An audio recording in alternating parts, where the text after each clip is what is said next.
असरफ़ू अला अनफुसिहिम ला तक़नतू मिन रहमतिल्लाह, ऐ मेरे वो बंदो जिन्होंने अपनी जानों पर जुल्म किया है, अल्लाह की रहमत से मायूस ना हो।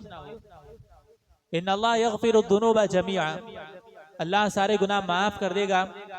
इन्नहु हुवल गफ़ूरुर रहीम, यकीनन वो गफ़ूरुर रहीम है। इस आयत के ताल्लुक़ से सलफ़ फरमाते हैं कि अल्लाह की किताब में ये आयत सबसे ज़्यादा उम्मीद वाली आयत है, यानी उन लोगों के लिए जो गुनाहों में मुब्तला हो चुके हैं, उन लोगों के लिए जो गुनाहों के हुदूद पार कर चुके हैं। ऐसे में ये आयत उन्हें उम्मीद दिलाती है कि चाहे कितना भी बड़ा गुनाह हो जाए, सिद्क़े दिल से अगर बंदा अल्लाह रब्बुल आलमीन की तरफ रुजू करेगा तो अल्लाह रब्बुल आलमीन उसे माफ़ करेगा। अल्लाह के नबी अलैहिस्सलातु वस्सलाम ने फरमाया, वल्लाहि इन्नी ला अस्तग़फिरुल्लाह व अतूबु इलैहि फिल यौमि अक्सर मिन 70 मर्रा, अल्लाह की कसम मैं दिन और रात में 70 से ज़ायद मरतबा इस्तिग़फ़ार करता हूँ।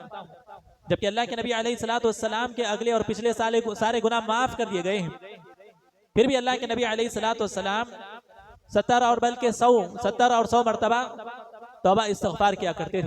इब्न उमर रज़ियल्लाहु तआला अन्हु फरमाते हैं, कुन्ना नउद्दु लिरसूलिल्लाहि सल्लल्लाहु अलैहि वसल्लम फिल मजलिसी अल-वाहिद 100 मर्रा, हम अल्लाह के नबी सल्लल्लाहु अलैहि वसल्लम के साथ मजलिस में होते और आप सल्लल्लाहु अलैहि वसल्लम के इस्तिग़फ़ार को गिनते तो आप एक मजलिस में 100 मरतबा इस्तिग़फ़ार करते और कहते रब्बि इग़फ़िरली व तुब अलैया इन्नका अंत तव्वाबुर रहीम, ऐ मेरे रब मुझे माफ़ फरमा दे और मेरी तौबा को कबूल फरमा, यकीनन तू तव्वाबुर रहीम है। रहमतुल्लाहि व बरकातुहू। अल्हम्दुलिल्लाह वस्सलातु वस्सलामु अला रसूलिल्लाह व अला आलिहि व सहबिहि अजमईन। अल्लाहुम्मा इन्ना नसअलुका इल्मन नाफ़िअन व रिज़्क़न तय्यिबन व अमलन मुतक़ब्बला। अल्लाहुम्मा या हय्यु या क़य्यूम बिरहमतिका नस्तगीथ अस्लिह लना शअनना कुल्लह व ला तकिलना इला अनफुसिना तर्फ़त ऐन। मुहतरम हाज़रीन मस्जिद व ख़वातीन इस्लाम, आज के इस हफ्तेवारी दर्स में उन्वान है सय्यदुल इस्तिग़फ़ार की फ़जीलत। इस्तिग़फ़ार का मतलब है गुनाहों की मग़फ़िरत तलब करना। ये एक अहम मौजू है। एक मुसलमान अपनी रोज़मर्रा ज़िंदगी में और अपनी ज़िंदगी के बहुत से हिस्सों में कहीं ना कहीं वो ख़ताएँ कर जाता है, गुनाहों का इर्तिकाब करता है। ऐसे में अल्लाह रब्बुल आलमीन ने गुनाहों की मग़फ़िरत का एक अजीम ज़रिया, एक अजीम ज़िक्र इस्तिग़फ़ार रखा है। किताब व सुन्नत में इस्तिग़फ़ार की और इस्तिग़फ़ार करने वालों की फ़जीलत बेशुमार आई है। अल्लाह रब्बुल आलमीन ने फरमाया, कुल या इबादियल्लज़ीना असरफ़ू अला अनफुसिहिम ला तक़नतू मिन रहमतिल्लाह, ऐ मेरे वो बंदो जिन्होंने अपनी जानों पर जुल्म किया है, अल्लाह की रहमत से मायूस ना हो। इन्नल्लाह यग़फ़िरुद्दुनूब जमीआ, अल्लाह सारे गुनाह माफ़ कर देगा। इन्नहु हुवल गफ़ूरुर रहीम, यकीनन वो गफ़ूरुर रहीम है। इस आयत के ताल्लुक़ से सलफ़ फरमाते हैं कि अल्लाह की किताब में ये आयत सबसे ज़्यादा उम्मीद वाली आयत है, यानी उन लोगों के लिए जो गुनाहों में मुब्तला हो चुके हैं, उन लोगों के लिए जो गुनाहों के हुदूद पार कर चुके हैं। ऐसे में ये आयत उन्हें उम्मीद दिलाती है कि चाहे कितना भी बड़ा गुनाह हो जाए, सिद्क़े दिल से अगर बंदा अल्लाह रब्बुल आलमीन की तरफ रुजू करेगा तो अल्लाह रब्बुल आलमीन उसे माफ़ करेगा। तो इस आयत में इस्तिग़फ़ार पर उभारा गया है और इस्तिग़फ़ार की दुनियावी और उखरावी दोनों फजीलतें हैं। दुनियावी फ़ायदा क्या है? नूह अलैहिस्सलातु वस्सलाम ने अपनी कौम से कहा, फ़क़ुल्तु अस्तग़फ़िरू रब्बकुम इन्नहु काना गफ़्फ़ारा, कहा कि अपने रब से इस्तिग़फ़ार करो, यकीनन वो माफ करने वाला है। युरसिलिस समा अलैकुम मिदारारा, इसका फायदा क्या होगा? अगर इस्तिग़फ़ार करेंगे तो आसमान से अल्लाह रब्बुल आलमीन बारिश को नाजिल करेगा। वयुमदिदुकुम बि अम्वालिन व बनीना व यजअल लकुम जन्नातिन व यजअल लकुम अनहारा, तुम्हारे माल में, तुम्हारी औलाद में इजाफा कर देगा, तुम्हारी खेती बाड़ी, तुम्हारे कारोबारों में अल्लाह रब्बुल आलमीन बरकतें नाजिल कर देगा। ये दुनियावी फजीलत है। हसन बसरी रहमतुल्लाह अलैह से आकर लोगों ने सवाल किया, एक शख्स ने आकर शिकायत की कि बारिश नहीं हो रही है, कहा कि इस्तिग़फ़ार कीजिए। और एक ने आकर शिकायत की फ़क़्र फ़ाक़े की, तो उन्होंने कहा कि इस्तिग़फ़ार करो। इसी तरह तीसरे ने आकर शिकायत की कि हरियाली सूख रही है, कहा कि इस्तिग़फ़ार करो। और एक ने आकर कहा कि औलाद नहीं है, कहा कि इस्तिग़फ़ार करो। तो ये इस्तिग़फ़ार से अल्लाह रब्बुल आलमीन बहुत से बरकतें नाजिल करता है। औलाद में इजाफा होता है। जिन्हें औलाद नहीं होने चाहिए कसरत से इस्तिग़फ़ार करें और सिद्क़े दिल से अल्लाह रब्बुल आलमीन की तरफ रुजू करें। यकीनन अल्लाह रब्बुल आलमीन उन्हें औलाद देगा। जिनके कारोबार में बरकत नहीं हो रही और वो चाहते हैं कि अपने कारोबार में बरकत हो, तो उन्हें चाहिए कि वो कसरत से इस्तिग़फ़ार करें। उखरावी फायदे भी बहुत है इस इस्तिग़फ़ार के। अल्लाह के नबी अलैहिस्सलातु वस्सलाम ने फरमाया, तूबा लिमन वजदा फी सहीफती इस्तिग़फ़ारन कतीरा, उस शख्स के लिए खुशखबरी है जिसके नामे आमाल में बहुत ज्यादा इस्तिग़फ़ार हो, जो कसरत से इस्तिग़फ़ार करता है और उसके नामे आमाल में जब बहुत ज्यादा इस्तिग़फ़ार पाया जाएगा तो ऐसे शख्स के लिए खुशखबरी है। खुद अल्लाह के नबी अलैहिस्सलातु वस्सलाम दिन और रात में कसरत से इस्तिग़फ़ार करते। और एक हदीस में अल्लाह के नबी अलैहिस्सलातु वस्सलाम ने फरमाया, हदीस कुदसी है, अल्लाह ताला फरमाता है, या इब्न आदम इन्नका मा दअउतनी व रजौतनी गफरतु लका मा काना मिनका वला उबाली। ऐ आदम के औलाद, तो मुझसे दुआएं करता जाता है और मुझसे उम्मीद रखता है, यानी जब तक तू ये दुआएं करता जाएगा और उम्मीद रखता जाएगा तो मैं तुझे माफ करता जाऊंगा। या इब्न आदम लौ बलगत जुनूबका अनान समा, ऐ आदम के औलाद, अगर तेरे गुनाह आसमान तक भर जाएं, आसमान को छू जाएं, फिर तू मुझसे इस्तिग़फ़ार करे, गफरतु लका वमा वला उबाली, और मैं तुझे माफ कर दूंगा और मुझे इसकी परवाह नहीं है। या इब्न आदम इन्नका लौ अतैतनी बिक़ुराबिल अर्दि खताया, ऐ आदम के औलाद, तू अगर जमीन भर कर गुनाहें लेकर आए, सुम्मा लकीतनी ला तुशरिकु बी शैया, फिर मुझसे इस हालत में मिले कि मेरे साथ तूने शिर्क नहीं किया है, ला अतैतुका बिक़ुराबिहा मग़फ़िरतन, तो मैं तुझे ऐसे मुलाकात करूंगा कि मैं तुझे माफ कर दूंगा। तो इस आयत में भी, इस हदीस में भी इस्तिग़फ़ार की फजीलत बयान की गई।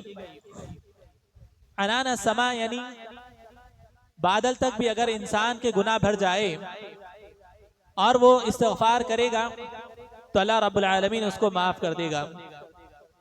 और एक रिवायत में अल्लाह के नबी अलैहिस्सलातु वस्सलाम ने फरमाया, वल्लाहि इन्नी ला अस्तग़फ़िरुल्लाह व अतूबु इलैहि फिल यौमि अक्सर मिन 70 मर्रा, अल्लाह की कसम मैं दिन और रात में 70 से ज़ायद मरतबा इस्तिग़फ़ार करता हूँ। जबकि अल्लाह के नबी अलैहिस्सलातु वस्सलाम के अगले और पिछले सारे गुनाह माफ कर दिए गए हैं, फिर भी अल्लाह के नबी अलैहिस्सलातु वस्सलाम 70 और बल्कि 100 मरतबा तौबा इस्तिग़फ़ार किया करते थे। इब्न उमर रज़ियल्लाहु तआला अन्हु फरमाते हैं, कुन्ना नउद्दु लिरसूलिल्लाहि सल्लल्लाहु अलैहि वसल्लम फिल मजलिसी अल-वाहिद 100 मर्रा, हम अल्लाह के नबी सल्लल्लाहु अलैहि वसल्लम के साथ मजलिस में होते और आप सल्लल्लाहु अलैहि वसल्लम के इस्तिग़फ़ार को गिनते तो आप एक मजलिस में 100 मरतबा इस्तिग़फ़ार करते और कहते हैं रब्बि ग़फ़िरली व तुब अलैया इन्नका अंत तव्वाबुर रहीम।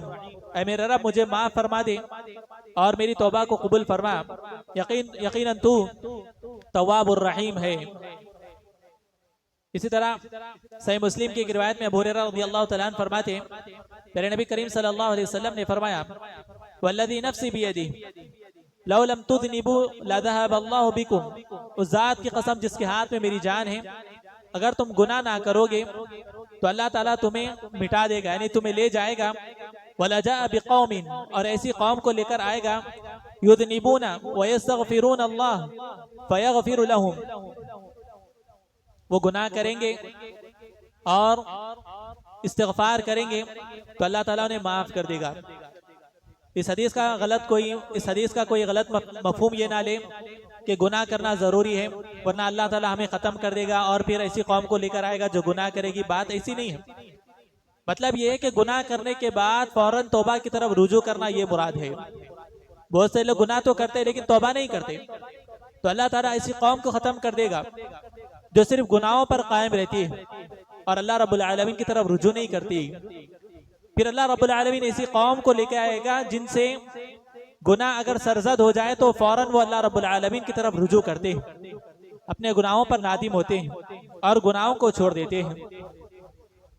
अल्लाह रब्बुल आलमीन के अस्मा व सिफात में से अल-अफ़ू वल गफूर वल गफ्फार, यानी अल्लाह रब्बुल आलमीन के ये नाम है जिनका सारे नामों का मतलब और मफहूम यही है कि अल्लाह रब्बुल आलमीन गुनाहों को माफ करने वाला, गुनाहों को मिटाने वाला है और तौबा कबूल करने वाला है।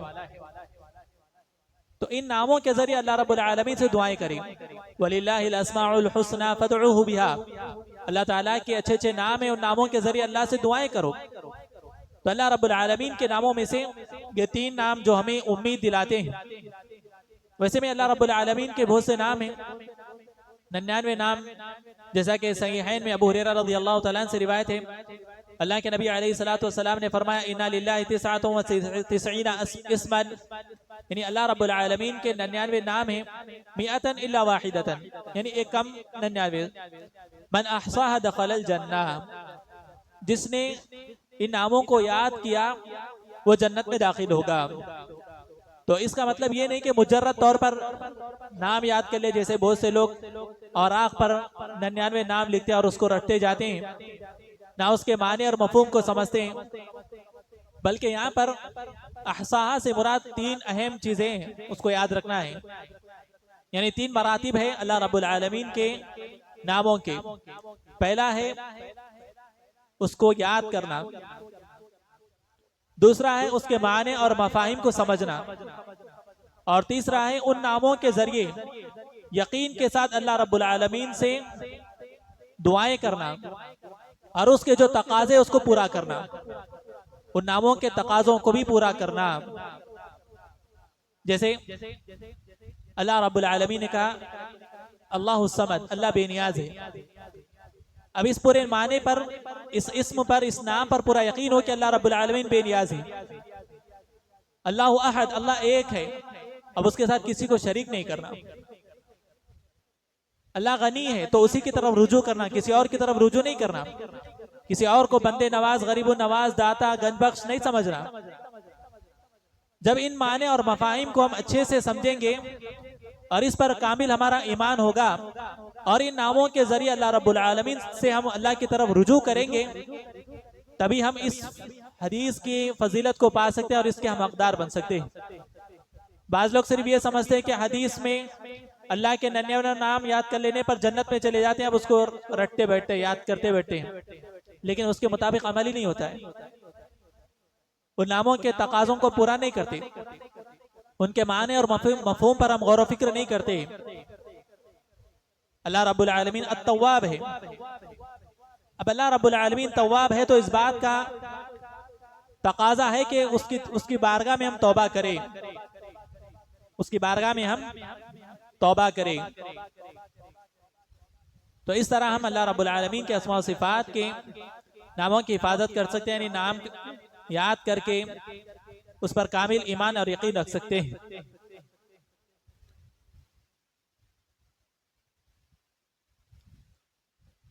इंसान से जब तौबा गुनाह हो जाए तो तीन चीजें उसको करनी है। एक, वो अपने गुनाह पर नादिम हो।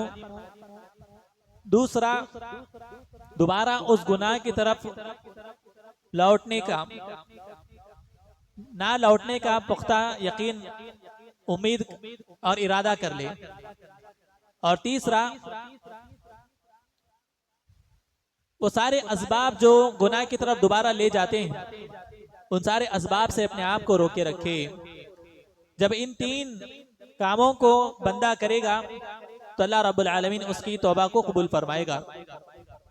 सईदुल इस्तिग़फ़ार शद्दाद बिन औस रज़ियल्लाहु तआला अन्हु फरमाते हैं, अल्लाह के नबी अलैहिस्सलातु वस्सलाम ने फरमाया, सैयदुल इस्तिग़फ़ार अन यक़ूल अल अब्दु, यानी सैयदुल इस्तिग़फ़ार ये है बंदा कहे अल्लाहुम्मा अंता रब्बी, अल्लाह तू मेरा रब है, ला इलाहा इल्ला अंत, तेरे अलावा कोई माबूद बरक नहीं, खलक़तनी, तूने मुझे पैदा किया है, व अना अब्दुक, मैं तेरा बंदा हूँ, व अना अला अहदिका व वअदिका मस्तताअतु, मैं तेरे अहद पर और तेरे वादे पर अपनी ताकत के मुताबिक कायम हूँ। अऊज़ु बिका मिन शर्रि मा सनअतु, मैं अपने आमाल की शर से जो मैंने किए हैं उससे तेरी पनाह मांगता हूँ। अबूउ लका बिनिअमतिका अलई, तेरी सारी नियामतों का जो मुझ पर तूने किए हैं उनका मैं इकरार करता हूँ। व अबूउ बिदम्बी, और मैं अपने गुनाहों का भी एतराफ़ करता हूँ। फ़ग़फ़िर ली, तू मुझे माफ़ कर दे। फ़इन्नहु ला यग़फ़िरुद्दुनूबा इल्ला अंत, क्योंकि तेरे अलावा गुनाह को कोई माफ़ करने वाला नहीं है। ये अजीम दुआ है। अल्लाह के नबी अलैहिस्सलातु वस्सलाम ने फरमाया, मन क़ालहा मिनन नहार मूक़िनन बिहा फमात मिन यौमी क़ब्ल अन युमसिया फ़हुवा मिन अहलिल जन्नह, जो कोई इस दुआ को यकीन के साथ पढ़ता है सुबह में और उसका इंतकाल हो जाता है शाम होने से पहले, तो वो जन्नत में जाएगा। वमन क़ालहा मिनल लैली फ़हुवा मूक़िनुन बिहा, और जो रात में इस दुआ का एहतमाम करता है पूरे यकीन के साथ, फमात क़ब्ल अन युस्बिहा, और सुबह करने से पहले अगर वो मर जाए, फ़हुवा मिन अहलिल जन्नह, तो वो जन्नत में जाएगा। तो ये दुआ की बड़ी फजीलत है। सुबह शाम के अस्कार में भी ये दुआ शामिल है, लिहाजा इस दुआ का एहतमाम करना चाहिए। जो कोई इस दुआ का एहतमाम करेगा और अगर उसका इंतकाल हो जाता है तो फिर वो जन्नत में जाएगा। इस दुआ में बहुत से अहम इबादात को अल्लाह रब्बुल आलमीन ने जमा कर दिया है। जैसे ये दुआ है, इसके अंदर खुशू है, खुदू है, तजलील है, इनकिसारी है, और अपनी कमजोरी का एतराफ़ है, अपने गुनाहों का एतराफ़ है, इसी तरह हमारी कोताहियों का एतराफ़ है, और अल्लाह रब्बुल आलमीन की नेमतों के और उसकी फजीलत का एतराफ़ है। सारे एतराफ़ात और सारे नेमतें इसमें, इस हदीस में, इस दुआ में जमा कर दी गई है। एक और रिवायत में अल्लाह के नबी अलैहिस्सलातु वस्सलाम ने फरमाया, अला अदुल्लुकुम अला सय्यिदिल इस्तिग़फ़ार, क्या मैं तुम्हें सय्यिदुल इस्तिग़फ़ार की तरफ रहनुमाई ना करूं। यानी इसके तालीम पर अल्लाह के नबी अलैहिस्सलातु वस्सलाम ने उबारा है। एक और रिवायत में फरमाया, तअल्लमू सय्यिदुल इस्तिग़फ़ार, यानी सय्यिदुल इस्तिग़फ़ार को तुम सीखो। इसे सीखने पर अल्लाह के नबी अलैहिस्सलातु वस्सलाम ने उबारा है, लिहाजा इसको याद करना चाहिए। मुझे और आपको हर एक को ये दुआ याद होनी चाहिए, और ये हमारी जिंदगी के दिन के 24 घंटों में हमें इसका विर्द करना चाहिए सुबह और शाम, और सिद्क़ दिल से, पूरी सच्चाई के साथ, पूरे यकीन के साथ, और इसके तकाज़ों को पूरा करते हुए, तभी हमें इसकी फजीलत हासिल होगी और गुनाहों की मग़फ़िरत होगी, और वो बरकतें हमारी जिंदगी में आएगी जिसे हम चाहते हैं। अल्लाह के नबी अलैहिस्सलातु वस्सलाम ने इस दुआ के इब्तिदा में कहा, अयक़ूल अल अब्दु अल्लाहुम्मा अग़फ़िर ली, अल्लाहुम्मा अंता रब्बी। यहाँ पर अल्लाहुम्मा से मुराद या अल्लाह है। इब्नुल क़य्यिम रहमतुल्लाह अलैह फरमाते हैं, वला खिलाफ़ा अन्ना लफ्ज़ा अल्लाहुम्मा मानाहु या अल्लाह, यानी जहाँ कहीं भी अल्लाहुम्मा का लफ्ज़ आता है तो उससे मुराद है ऐ अल्लाह, ऐ अल्लाह, यानी अल्लाह से जब हम दुआ करते हैं इस तरह तो उसका मतलब है या अल्लाह। बंदा कहता है अल्लाहुम्मा अंता रब्बी ला इलाहा इल्ला अंता खलक़तनी व अना अब्दुक, अल्लाह तू मेरा रब है, तेरे अलावा कोई माबूद बरक नहीं, तूने मुझे पैदा किया है और मैं तेरा बंदा हूँ। इसमें तौहीद की दोनों किस्मों को जमा कर दिया गया है, तौहीदुल मारिफती वल इस्बात और तौहीदुल इरादती व तलब, ये दोनों किस्में इसमें जमा कर दी गई है। तो तौहीदुल मारिफती वल इस्बात क्या है? यानी अल्लाह रब्बुल आलमीन की रुबूबियत का इकरार, बंदा इस बात का इसमें एतराफ़ करता है कि अल्लाह ही खालिक है, वही रज़्ज़ाक़ है और सारी नेमतें उसी की जानिब से हैं और सारे तसर्रुफ़ात उसी के इख्तियार में है।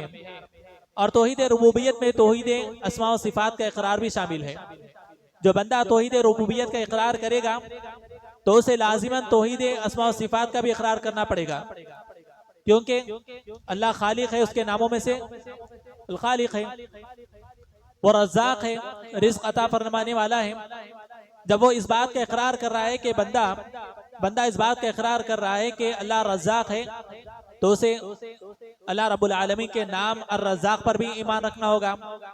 तो इससे उलमा ने कहा कि जो तौहीद रुबूबियत का इकरार करता है तो उसे लाजिमन तौहीद अस्मा व सिफ़ात का भी इकरार करना पड़ता है और उसे लाजिमन तौहीद अस्मा व सिफ़ात का इकरार भी आता है। दूसरी किस्म तौहीदुल इरादती व तलब, यानी इसमें तौहीदुल इबादा है, यानी अल्लाह रब्बुल आलमीन से बंदा अल्लाह रब्बुल आलमीन की इबादत करता है और अपनी सारे इबादत को उसी के लिए खास करता है पूरे इखलास के साथ और उसके साथ किसी को शरीक नहीं करता। तो यहाँ पर दोनों तौहीदों को जमा कर दिया गया है। अल्लाहुम्मा अंता रब्बी, यानी अल्लाह ताला तू मेरा रब है, तो इस बात का इकरार हो गया कि अल्लाह तू ही मेरा रब है, तेरे अलावा कोई मेरा रब नहीं है। खलक़तनी, तूने मुझे पैदा किया है, यानी तेरे अलावा कोई खालिक नहीं है, तेरे अलावा कोई खालिक नहीं है। ला इलाहा इल्ला अंत, यानी इबादत के लायक सिर्फ और सिर्फ तू ही है। व अना अब्दुक, और मैं तेरा बंदा हूँ। तो यहाँ पर इखलास, यानी बंदा है तो फिर इस बात का तकाजा करता है कि इबादत सिर्फ और सिर्फ अल्लाह रब्बुल आलमीन की करे, उसके साथ किसी को शरीक ना करे। खलक़तनी व अना अब्दुक, तूने मुझको पैदा किया है और मैं तेरा बंदा हूँ। तो इससे मालूम हुआ कि जब बंदा इस बात का इकरार कर ले कि अल्लाह ही हमारा खालिक है और हम उसके बंदे हैं, तो फिर हम पर लाजिम आता है कि हम उसी की इबादत करें, उसके साथ किसी को शरीक ना करें। जैसा कि अल्लाह रब्बुल आलमीन ने फरमाया इय्याका नअबुदु व इय्याका नस्तईन, बंदा इस बात का इकरार करता है कि अल्लाह ताला मैं तेरी इबादत करता हूँ और तुझी से मदद मांगता हूँ। व अना अला अहदिका व वअदिका मस्तताअत, और मैं तेरे अहद पर और तेरे वादे पर अपनी इस्तिताअत के मुताबिक कायम हूँ। उलमा ने कहा व अना अला अहदिका व वअदिका मस्तताअत, यानी अल्लाह ताला से हमने जो अहद लिया है और अल्लाह ने हमसे जो अहद लिया है और जो हमने अल्लाह रब्बुल आलमीन से वादा किया है कि हम ईमान को लाजिम पकड़ेंगे, अल्लाह की इबादत करेंगे और अल्लाह के अहकामात को अपनी ज़िंदगी में नाफिज करेंगे, ये सारे के वादे अल्लाह ने हमसे लिए हैं और इन वादों को पूरा करना हम पर लाजिम है। मस्तताअतु, यानी अपने इस्तिताअत के मुताबिक। तो यहाँ पर इंसान अपनी कोताही का इकरार भी कर रहा है, यानी अगरचे कि हमने अल्लाह रब्बुल आलमीन से अहद लिया है, लेकिन क्या हम कमा हक़्क़हु उन अहदों को अदा कर सकते हैं, उन वादों को पूरा कर सकते हैं? नहीं कर सकते। इसलिए मस्तताअत, यानी अपनी ताकत के मुताबिक हम अल्लाह रब्बुल आलमीन के वादों को अहदों को पूरा करते हैं।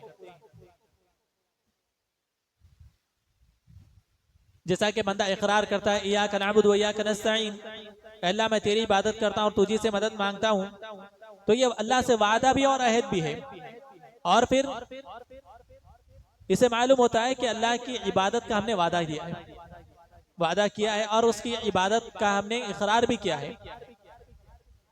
तो उस अहद पर, उस वादे पर हमें खरा उतरना जरूरी है। अगरचे कि हमसे कुछ कोताहियां होती है और जैसे हमें अल्लाह रब्बुल आलमीन की इबादत कायम करना है वैसे नहीं करते, लेकिन फिर भी अपनी इस्तिताअत के मुताबिक हम अल्लाह रब्बुल आलमीन की इबादत को लाजिम पकड़ते हैं। हदीस में भी अल्लाह के नबी अलैहिस्सलातु वस्सलाम ने फरमाया, इज़ा अमरतुकुम बिशैइन फातु मिन्हु मस्तताअतुम, जब मैं तुम्हें किसी अमल का हुक्म दूं तो अपनी इस्तिताअत के मुताबिक उसे अंजाम दो। वमा नहीतुकुम अन्हु फंतहू, और जिन चीज़ों से मैं तुम्हें रोकूं तो उससे रुक जाओ। तो इस हदीस से भी मालूम हुआ कि इस्तिताअत के मुताबिक हमें दीन पर कायम रहना है, दीन का काम करना है, इबादत को अंजाम देना है। लेकिन जहां पर मना किया गया है वहां पर इस्तिताअत का जिक्र नहीं किया। वमा नहीतुकुम अन्हु फंतहू, यानी मैं जिन कामों से तुम्हें रोकूं तो उससे रुक जाओ। ये नहीं कहा कि अपनी इस्तिताअत के मुताबिक रुको, क्योंकि यहाँ पर इस्तिताअत नहीं है, यहाँ पर रुकना है, लाजिम है, उसके लिए इस्तिताअत की जरूरत नहीं है। मिसाल के तौर पर जिना है, अब वो ये कहेगा कि मैं अपनी इस्तिताअत के मुताबिक जिना से रुकूंगा, नहीं, जिना से रुकना ही है, चोरी से रुकना ही है, कत्ल फसाद से रुकना ही है। तो आमाल के अंजाम देने में इस्तिताअत के मुताबिक अंजाम देना चाहिए, लेकिन मुनहियात हराम चीजों से रुकने में पूरी ताकत के साथ, पूरी कुव्वत के साथ रुकना चाहिए। इसी तरह अबू उलका बिनिअमतिका अलैया, अल्लाह ताला तेरी जो नेमतें मुझ पर है मैं उन सारी नेमतों का इकरार करता हूँ। वअबू बिज़ंबी, और मैं अपने गुनाहों का एतराफ भी करता हूँ। तो इसमें बंदे का अल्लाह रब्बुल आलमीन के जो एहसानात, जो इनामात है उसका इकरार है। सारी नेमतें जो हमारे पास है वो अल्लाह रब्बुल आलमीन की जानिब से है। वमा बिकुम मिन निअमतिन फमिनल्लाह, अल्लाह ताला ने फरमाया कि तुम्हारे पास जो भी नेमत है वो अल्लाह की जानिब से है। तो इसमें इकरार है। नेमतें बहुत सी है, ईमान की सबसे अजीम नेमत, सबसे बड़ी दौलत ईमान है, आफियत है, औलाद है, कारोबार है, अच्छा घर है, कुशादा घर है, सारी की सारी ये नेमतें हैं। तो इन नेमतों का बंदा इकरार कर रहा है कि ये सारी नेमतें अल्लाह रब्बुल आलमीन की जानिब से है। और फिर इसको बरकरार रखने का तरीका क्या है, कैसे इन नेमतों को बरकरार रखा जाए? शुक्रगुजारी के जरिए। जिसके अंदर शुक्रगुजारी होगी वो अल्लाह रब्बुल आलमीन की नेमतों को बरकरार रखेगा और मजीद उसमें इजाफा होगा। वइज़ तअज़्ज़ना रब्बुकुम लइन शकरतुम लअज़ीदन्नकुम वलइन कफरतुम इन्न अज़ाबी लशदीद। फरमाया तुम्हारे रब ने कि अगर तुम शुक्रगुजारी करोगे तो मैं और मजीद दूंगा, और अगर तुम नाशुक्री करोगे तो मेरा अजाब बहुत सख्त है। तो रब्बुल आलमीन की नेमतों की शुक्रगुजारी होनी चाहिए, उसकी नाकदरी ना हो। अगर ये बंदे के अंदर होगी तो फिर उन नेमतों में और इजाफा होगा। शुक्रगुजारी के 3 अरकान हैं। एक है जबान से शुक्रगुजारी, दिल से शुक्रगुजारी और अमल से शुक्रगुजारी। दिल से बंदा इस बात का इकरार करे कि जो नेमतें मेरे रब की जानिब से हैं। जबान से अल्लाह रब्बुल आलमीन की उन नेमतों पर शुक्रगुजारी, हम्द व सना बयान करे। अमल के जरिए यानी उस माल को, उस नेमत को अल्लाह की इताअत, अल्लाह की इबादत में खर्च करे। जब ये तीनों अरकान एक ईमान वाले के पास जमा होंगे तो उसने कमा हक़ अल्लाह रब्बुल आलमीन की नेमतों की शुक्रगुजारी की, वरना वो उसके उस नेमतों में तक़सीर करने वाला और नाशुक्रा होगा। और फिर नाशुक्री अगर होगी तो फिर वो सारी की सारी नेमतें अल्लाह रब्बुल आलमीन छीन लेगा। और इसके लिए, इन नेमतों के मजीद इजाफे के लिए और फिर उसको कायम रखने के लिए अल्लाह रब्बुल आलमीन से दुआएं करना चाहिए। अल्लाहुम्मा इन्नी अऊज़ु बिका मिन ज़वालि निअमतिक व तहव्वुलि आफियतिक व फुजाअति निक़मतिक। अल्लाह के नबी अलैहिस्सलातु वस्सलाम दुआ करते हैं, अल्लाह ताला मैं तेरी पनाह में आता हूँ नेमतों के ज़ाइल हो जाने से, ख़त्म हो जाने से और आफियत के बदल जाने से। फुजाती निकमतिक, और अचानक तेरी नाफरमानी से, तेरी नाराजगी से मैं तेरी पनाह में आता हूँ। बंदा अपने रब की नेमतों का इकरार करे और फिर वअबू बिज़ंबी, अपने गुनाहों का एतराफ भी करता है। तो इसमें सबसे पहले अल्लाह की नेमतों की शुक्रगुजारी, और फिर उसके बाद उन नेमतों पर कमा हक़ बंदा जैसे हक अदा करना चाहिए वैसे नहीं करता, उसमें जो तक़सीर होती है उस पर वो अपने गुनाहों का एतराफ भी करता है।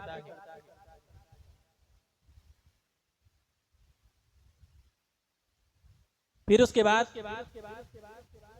यहाँ पर सलफ़ सालिहीन ने कहा, इन्नी उसबिहु बैना निअमतिन व ज़ंबिन, यानी मैं गुनाह और नेमत के दरमियान सुबह करता हूँ। मतलब ये है कि बंदे के पास नेमतें तो बहुत है, लेकिन वो उन नेमतों का कमा हक अदा नहीं करता, और साथ ही साथ गुनाह का मुर्तकिब भी होता है। व उरीदु अन उहदिसा लिन्निअमति शुक्रन व लिज़्ज़ंबि इस्तिग़फ़ारन, और मैं चाहता हूँ कि अल्लाह की नेमतों पर शुक्रगुजार बनूं और अपने गुनाहों पर इस्तिग़फ़ार करूं।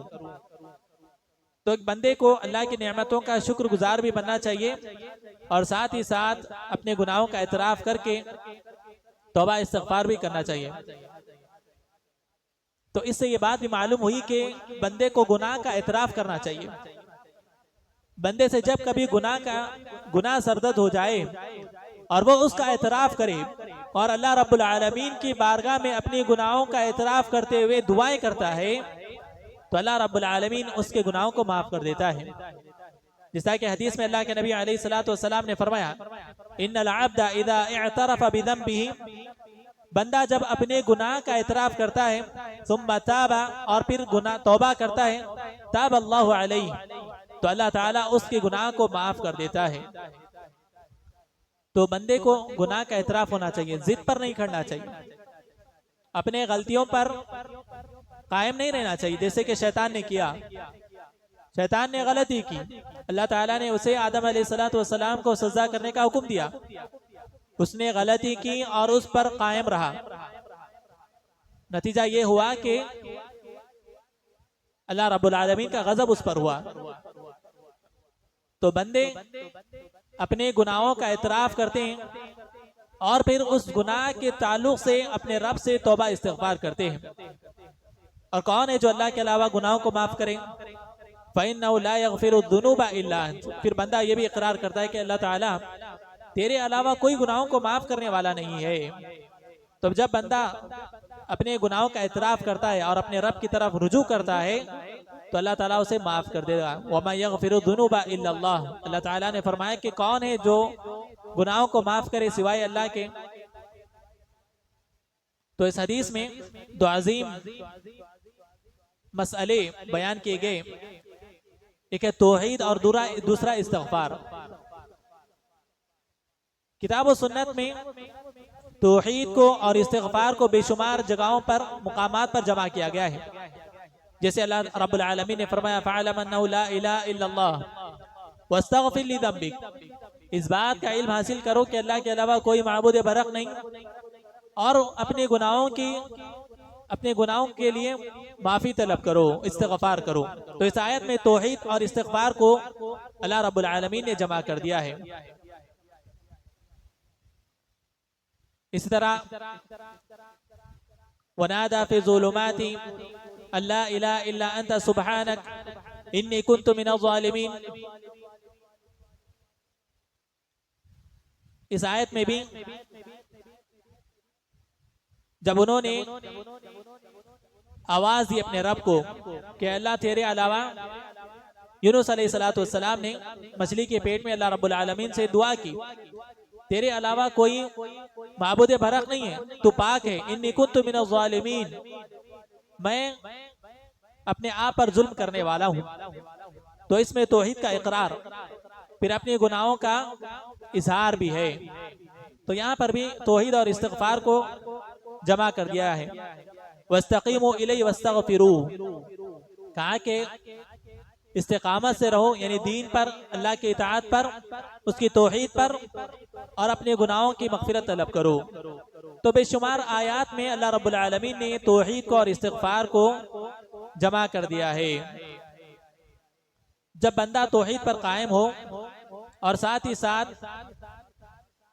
वो अपने गुनाहों की मगफिरत तलब करता जाए, तो ये अजीम असबाब है गुनाहों की मगफिरत के। एक है तौहीद, दूसरा इस्तिगफार। तौहीद पर कायम है, लेकिन बंदे से कुछ ना कुछ गुनाह होते जाते हैं, लेकिन उस इस्तिगफार की वजह से अल्लाह रब्बुल आलमीन उसके गुनाहों को माफ कर देता है। इसलिए तौहीद गुनाहों की माफी का एक अजीम जरिया है, अजीम सबब है। अगर कोई बंदा इस्तिगफार तो करता है लेकिन तौहीद पर कायम नहीं है, तो अल्लाह रब्बुल आलमीन उसके इस्तिगफार को कबूल नहीं करेगा। इन्नहु ला यगफिरु अन युशरका बिही व यगफिरु मा दूना ज़ालिका लिमन यशा। अल्लाह ताला ने फरमाया कि अल्लाह अपने साथ किसी को शरीक करे उसको माफ नहीं करता, और उसके अलावा जो भी गुनाह अल्लाह ताला माफ कर देता है। तो सय्यदुल इस्तिगफार के बहुत से फवाइद हैं, यहाँ पर कुछ बातें बतलाई जा रही हैं। पहला ये कि बंदा अल्लाह रब्बुल आलमीन के वहदानियत का इकरार करता है कि वही इलाह है, वही माबूद बरहक है। और दूसरा ये कि बंदा इस बात का एतराफ़ करता है कि अल्लाह रब्बुल आलमीन ही मेरा खालिक है। और तीसरा ये कि इस बात का इकरार करता है कि अल्लाह ने उसे जो अहद लिया है वो उस अहद पर अपनी इस्तिताअत के मुताबिक कायम है और कायम रहेगा। चौथा ये कि वो अल्लाह रब्बुल आलमीन से उम्मीद रखता है, नाउम्मीद नहीं होता, इसलिए वो अल्लाह रब्बुल आलमीन की तरफ रुजू करता है। पांचवा ये कि अल्लाह रब्बुल आलमीन से वो अपने शर और अपने आमाल की शर से पनाह मांगता है। और छठा ये कि जितनी भी नेमतें हैं उन नेमतों को अल्लाह रब्बुल आलमीन की तरफ मंसूब करता है कि जो सारी नेमतें हैं जो मुझ पर है वो तेरी जानिब से है।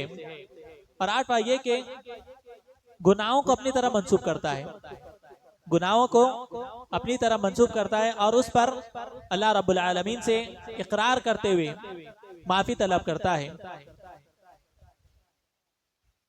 और आठवां ये कि मगफिरत करने वाला, यानी माफ करने पर सिर्फ और सिर्फ अल्लाह रब्बुल आलमीन कादिर है, इस बात का एतराफ़ करता है। अल्लाह रब्बुल आलमीन हम तमाम को दुआओं का एहतमाम करने की तौफीक अता फरमाए, कसरत से तौबा इस्तिगफार करने की तौफीक अता फरमाए। अल्लाह रब्बुल आलमीन हम तमाम के गुनाहों को माफ़ फरमाए, दीन पर इस्तिकामत अता फरमाए। रब्बना तक़ब्बल मिन्ना इन्नका अंतस समीउल अलीम व तुब अलैना इन्नका अंतत तव्वाबुर रहीम। अक़ूलु क़ौली हाज़ा व अस्तग़फिरुल्लाह लि व लकुम व लिसाइरिल मुस्लिमीन फस्तग़फिरूहु इन्नहु हुवल गफ़ूरुर रहीम। अस्सलामु अलैकुम व रहमतुल्लाहि व बरकातुहू।